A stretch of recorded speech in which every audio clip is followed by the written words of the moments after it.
Listahan ng flood control projects sa buong Metro Manila.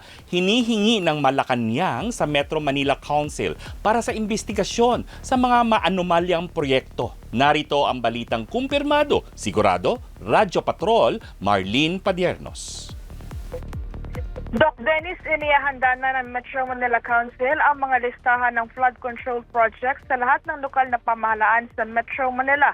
Ayon kay MMC President at San Juan Mayor Francis Zamora, hiningi ng Malacanang ang listahan ng mga flood control project ng DPWH Reyon para maging bahagi ng investigasyon nito sa mga maanomalyang proyekto. Humihingi na po ang Malacanang ng mga listahan ng mga flood control projects in Metro Manila. At hindi lang ito basta listahan. Kumbaga, tinatanong kami, naging maayos ba ang pagsasagawa ng mga ito? Epektibo ba? Kumbaga, yung objective ng mga flood control projects ito ay nakamit pa talaga. So they are now asking us for reports, and we will generate these reports and submit to MMDA Chairman Don Artes for him to submit to Malacanang. So ito po ay aming sinasagawa na po ngayon.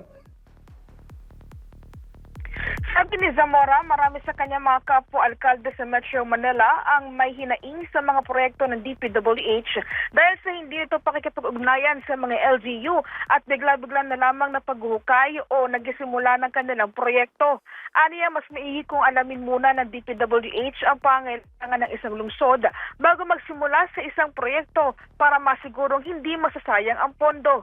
Dahil dito, makikipag-ugnayan din ang MMC kay DPWH Secretary Vince Dizon para makita kung ano pa ang mga maaaring maging pagbabago sa proseso at maiwasan ang ganitong uri ng mga insidente. Yan ang balitang kumpirmado, sigurado. Ito ang Radyo Patrol, Marlene Padiernos, TVMM.